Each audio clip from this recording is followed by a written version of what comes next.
Hi everyone, and welcome to the House of Meditation.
Namo Furuhosa, Namo Furuhosa, Namo.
us celebrate the liturgy of the day. Let us share the peace. May all beings awaken to that peace which is our true home. Let us take refuge. I take refuge in the ground of being, within which I live and move and breathe. Let us make the accord. I take sanctuary in the heart of being, accepting all of my delusions in thought, word, or deed, born of ignorance, hatred, and greed. Let us give thanks. I give thanks for all things, awakening to the interbeing of all nature. May my heart be open and my mind clear. May all be free from suffering and the causes of suffering. And may all come to know that peace which is born of insight and understanding.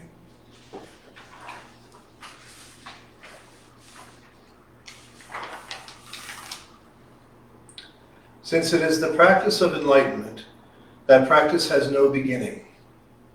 And since it is enlightenment within the practice, that realization has no end.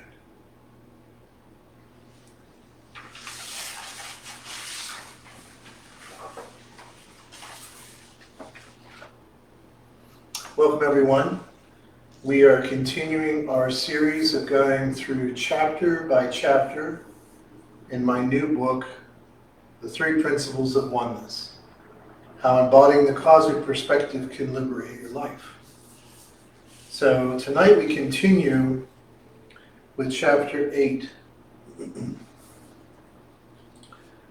Now this chapter is where I actually talk about the three principles of oneness. And some folks have asked me, why is this chapter so short? And that's because the rest of the book is sort of giving you the thesis of why oneness and how these three principles act in our life. But I wanted to keep this chapter short so that the person could use this to meditate on. So short passages where they could just sort of take it in and sort of sit with it. The reading tonight is from two different folks. The first is from Thich Nhat Hanh. One included all, and all were contained in one. The second reading tonight is from Robert Plant. And this is from a song that he named All the King's Horses.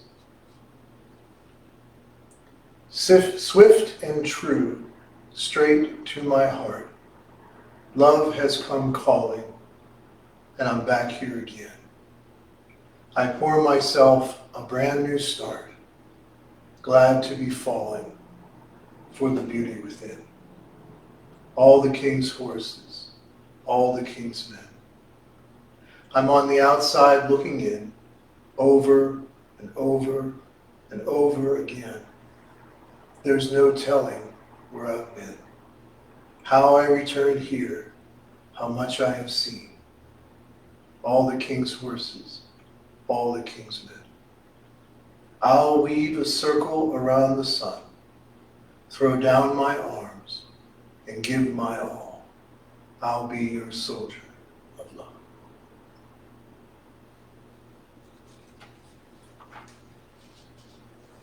So as we said before, last week when we were talking about the first principle, each of these principles has to meet the needs that human beings have.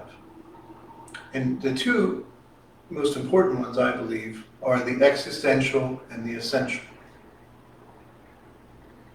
The existential comes from that place where we don't know. We find ourselves here, in this place, in this time. We want to know the answers, but often ultimate answers are not available.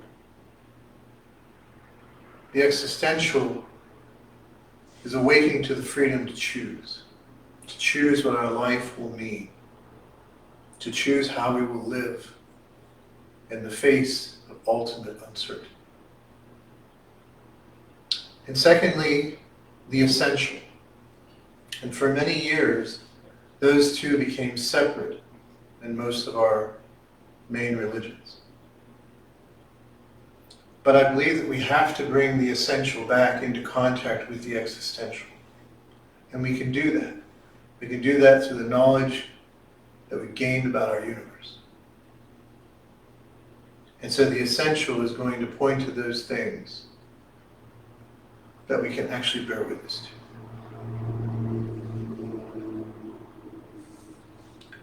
So I'm going to read to you just the line that kind of describes the second principle.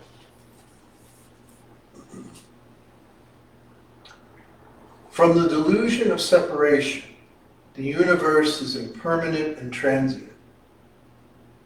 From the spaciousness of oneness, the universe is an endless opportunity for creative change.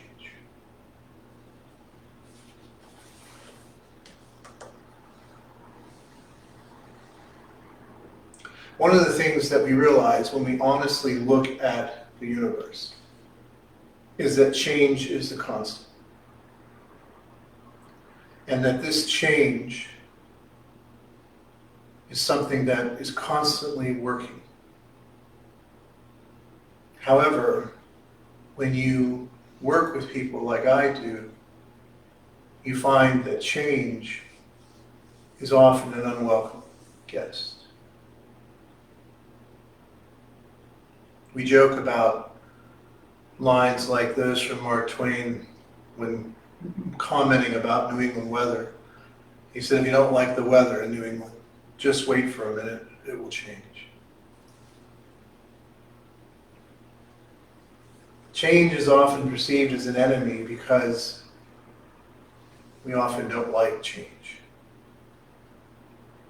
Change is something that seems to be almost a side effect for this unconscious drive towards some sort of delusional perfection. And either we're constantly trying to change to become something else, to be somewhere else, to be someone else, or we get to some semblance of what we think is just right, and then change comes along. And now we have to try to shore up and gird up our loins to protect us against the change that would take away that sense of stability. So what do we do with it? Well, as I said, the second principle of oneness, the thing that we can awaken to, what the universe can tell us through observation, is that change is actually something that is the very nature of our universe. You might say that change is the way within which the universe creates. And probably the greatest expression of this is evolution. So that without change, without this constant change, nothing new could come into being. And there's one thing you can say about the universe just by observing it. If you talk about one quality that it might have, it's change. So how do we deal with this existentially? Well, when we look at the transient and contingent nature of existence, existentially what it can do, if we allow it, is it can provide clarity. And this clarity allows us to look at things differently. One of the things it does is it allows us to appreciate this precious, fragile life. We get so caught up in goals and looking for something new that we kind of lose our ability to embrace this moment, to embrace this day. We find ourselves living in the past or living in the future. And the beauty of the moment, the beauty of what's around us, seems evanescent. But we can learn from this existential point of view. We can learn, we can decide that we are going to live differently. That we're going to allow that transient, contingent nature to spur us to a new way of being, a new way of enjoying and living, so that we learn to work with change as a catalyst for creativity in our own lives. And when we look at the essential aspects that this second principle provides, we realize that change is constant in a particular way.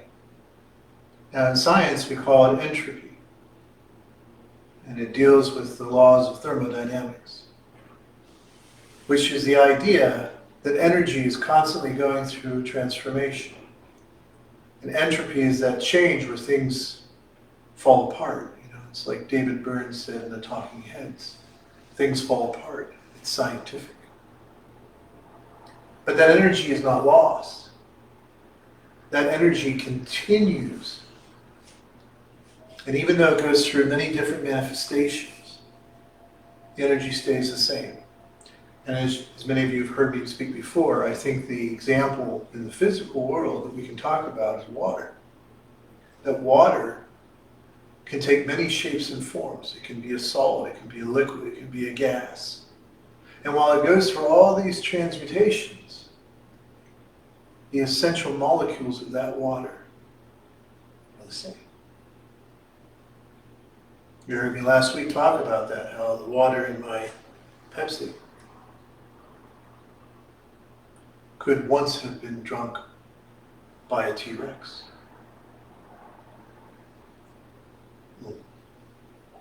T-Rex.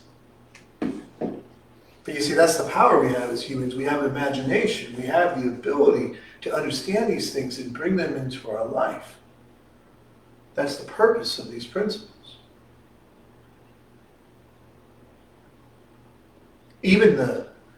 Someone once said to me, well, aren't there, I remember I was giving this talk one time, and there were some scientists in the audience, which I always love. And they said, well, Sensei, there is a thing in physics we call physical constants. Einstein based many of his theories on it. Well, unfortunately, Einstein may have been wrong. The newest information, the newest knowledge we have is that even these physical constants may not actually be constants. They may actually change. And it may all depend on where you are in and what universe. Where you're in or where you're at in the universe and what universe you're in. That the laws of physics themselves are not immutable. But I think this understanding that we get from the laws of thermodynamics can be helpful in our personal lives. Because the question is, and this is the question I think it begs, why do we resist change? I mentioned earlier the existential reason that, perhaps it's because, we want things to sort of stay the same if they're good. If they're bad, we want them to change quickly. Like the current crisis that we're in, we're all hoping that change will happen soon. Where things will not be so dangerous.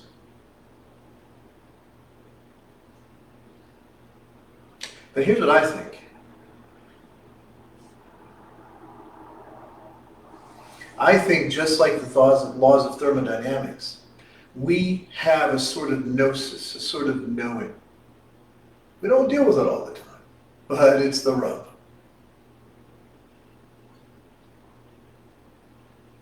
And I think it has to do with death. I think one of the hardest things about being a self-conscious creature is knowing that you will die.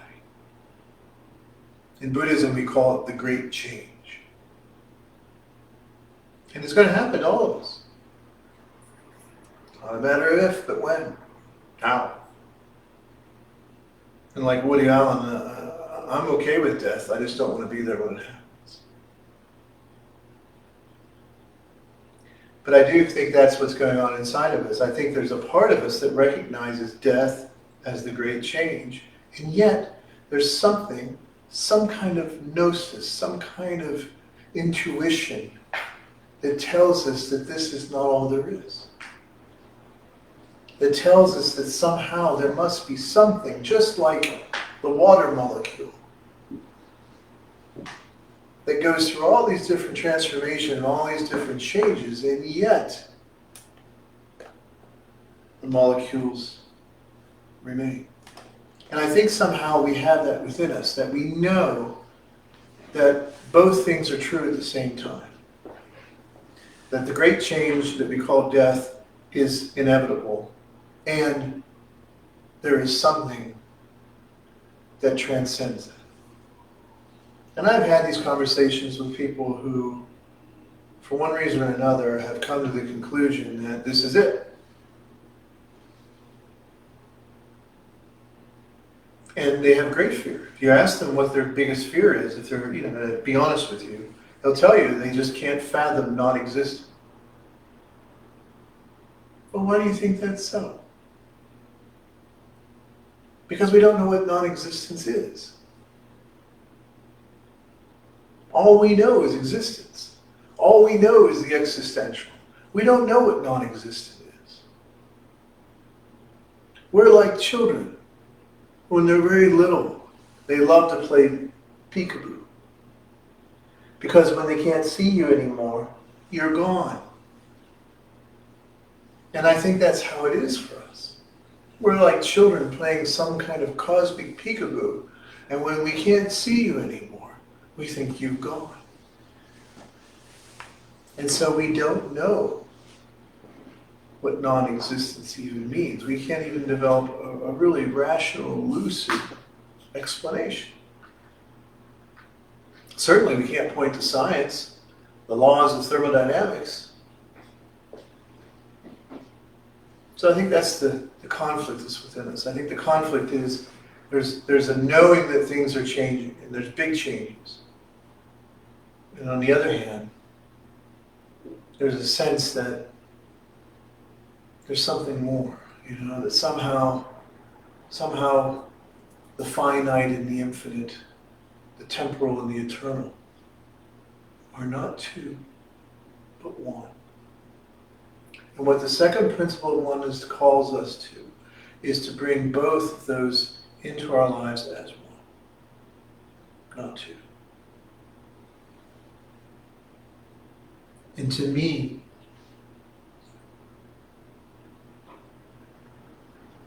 that's magical. It's magical that as a human being, I can time travel. I can go back into the past as if I was there again. And I can imagine the future as if I'm there again.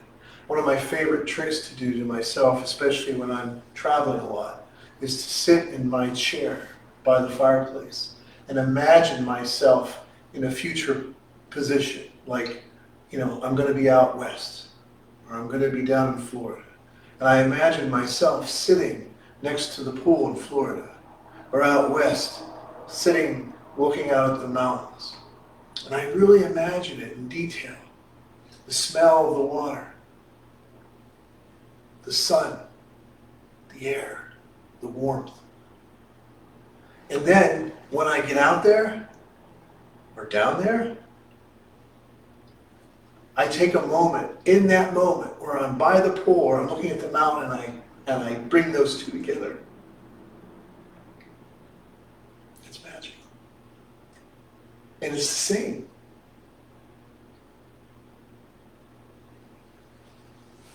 So I don't think we should bemoan the fact that we can do this. It's magical.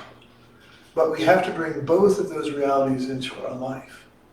If we don't, what we end up doing with the existential is we begin to live wastefully. Because,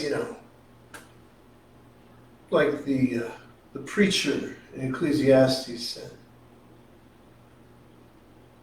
everything is vain. Let us drink and be merry, for tomorrow we die. So we live wastefully.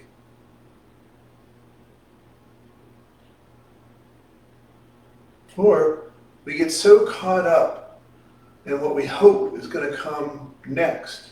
Well, that doesn't happen much today.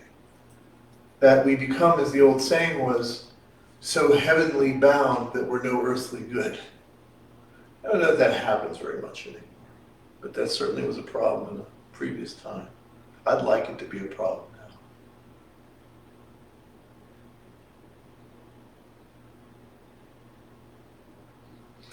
So what are the things we can yield from the universe? What can we bear witness to? We can yield from the universe that it is the way that it creates new things. It's the way it brings new things into being. And it doesn't matter if it's the supernova, the death of a star that explodes and spills its guts out into the universe and new galaxies come. Then I know that I was born in the death of a star billions of years ago. I mean, literally, physically, I was born there, as were you. Sit with that. Think about that. We are so blessed. Go on TV, go YouTube, go anywhere. Look at a supernova. Look at it. Sometimes you find a black hole. Allow yourself to be immersed in it. And when you look out at the universe, my wife and I were watching a film by Bill Bryson, based on Bill Bryson's book. It was called A Walk in the Woods. And there's this one point where they fall down off this side of the mountain and they fall into this cliff and they have to stay the night there. And if you have never read the book, it's a wonderful book. The movie's pretty good. The book is wonderful. But they're there and Bryson's character, played by Robert Redford, is looking up and they're looking at the stars, and he and his friend Katz, they're looking at the stars and they're talking about the wonder of it. And Katz says, I can see probably 1 million stars. And Bryson says, well, you can actually see about maybe 200,000. And Katz goes, well, then my eyes must be really good. And then Bryson begins to rhapsodically about how vast the universe is. And he says, and we're so small.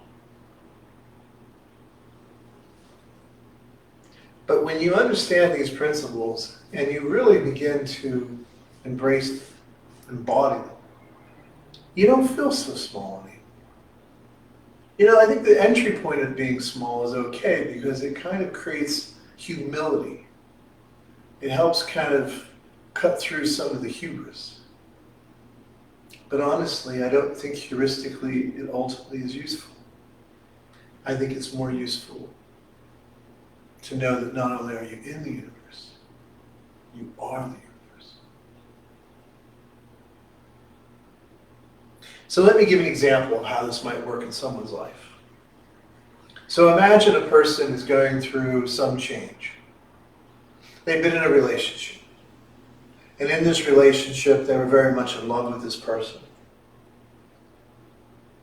And then the relationship changes.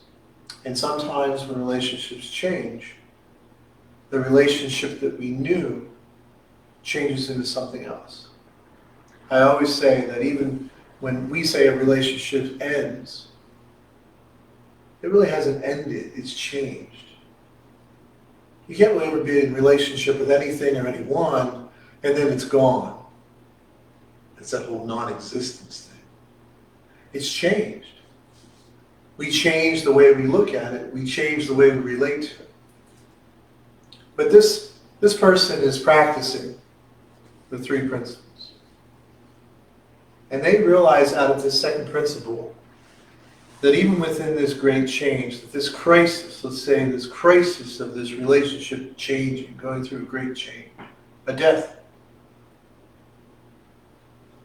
they realize that this crisis, if seen through the eyes of oneness, is an opportunity to bring something new into being.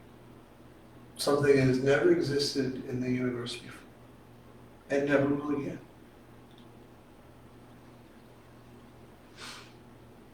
And they embrace this not from some moribund and morbid place, but they embrace it from the reality that this is the nature of life. It's change, and it's painful, and it can hurt. But hurt is not harm, and pain is not suffering. And the suffering, the narratives we attach to the pain, that's something we can change. That's something we can use and work with the power of change, the creativity of change to bring something new into being. But in order to do that, we must open ourselves up. The reason I read that quote from our plant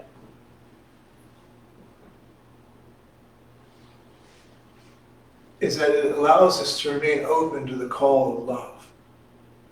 You know, like the lines. Swift and true, straight to my heart, love has come calling, and I'm back here again. I pour myself into a brand new start, glad to be falling for the beauty within. I love that line. Glad to be falling for the beauty within. I swell up with tears, well up with tears. Because that's it. When we really understand these principles, we open our minds and hearts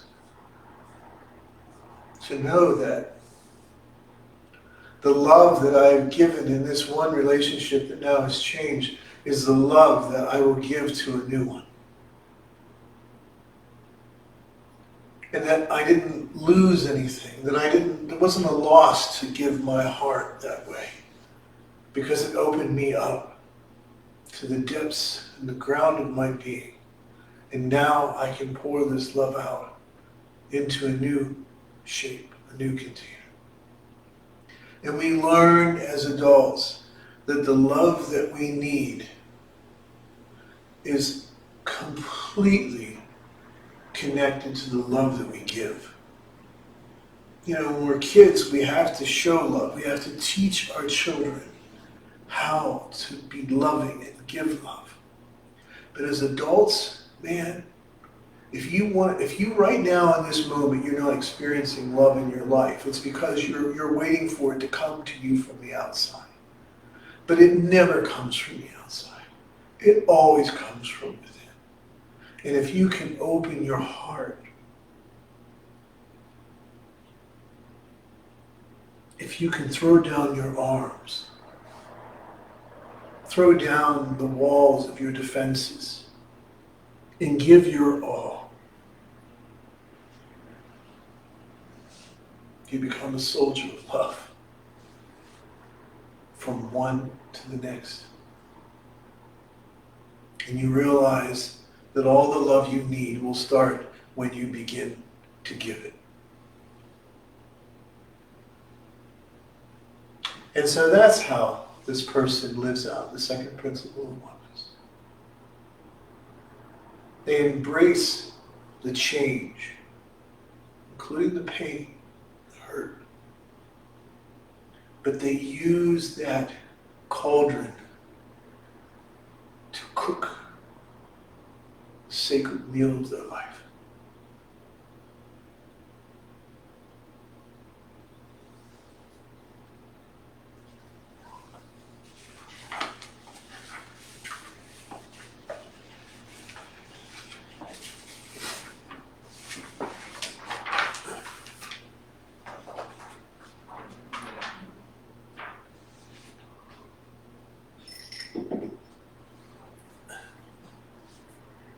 The moment we receive true and trusting, solid and clear like a diamond, infinite light and life embrace and protect us, liberating us completely.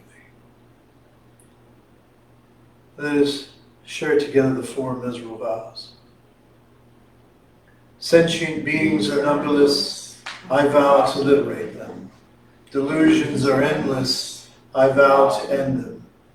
The ways of compassion and wisdom are boundless, I vow to embody them. The way is unattainable, I vow to share it. and attain it.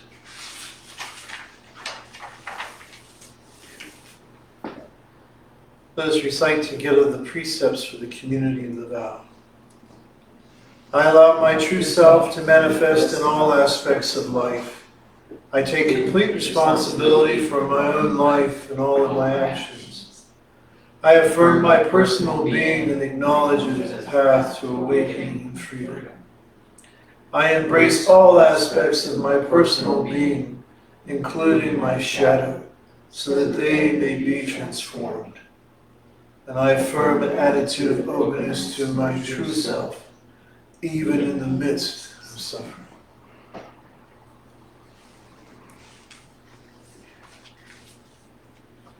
We will now do the offering of incense. So I would invite you to offer incense in your home altar.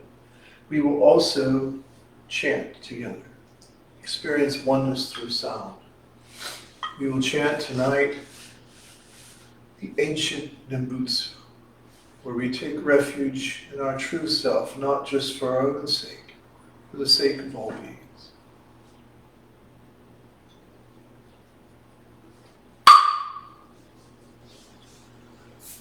Namu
Butsu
knowing that we never practice alone, or just for ourselves, let us recite the Bodhisattva's gut. We dedicate this practice to the welfare of all beings throughout all space and time. May it be so. Nam, nam, nam.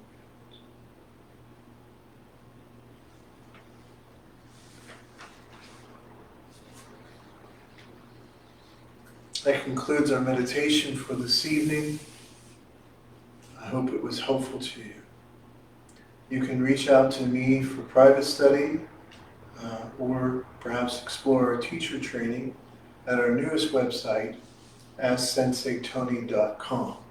All of our books and videos and everything else that you might want are there. I also have a YouTube and podcast channel that you can enjoy.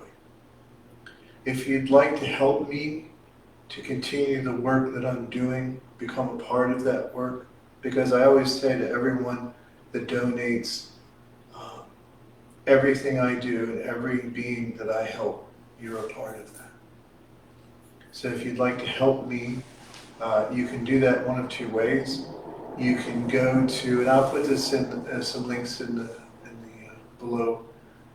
You can go to bmls.org and go to the events page, and you can make a gift, a donation of any amount. Or you can go to the AskSenseiTony.com site and you can become a member of Lion's Gaze for your tax-deductible donation there, which is an ongoing gift, which really helps us a lot. You will also receive not only access to the normal podcasts and YouTubes, but the special ones that I do just for the Sangha. Thank you.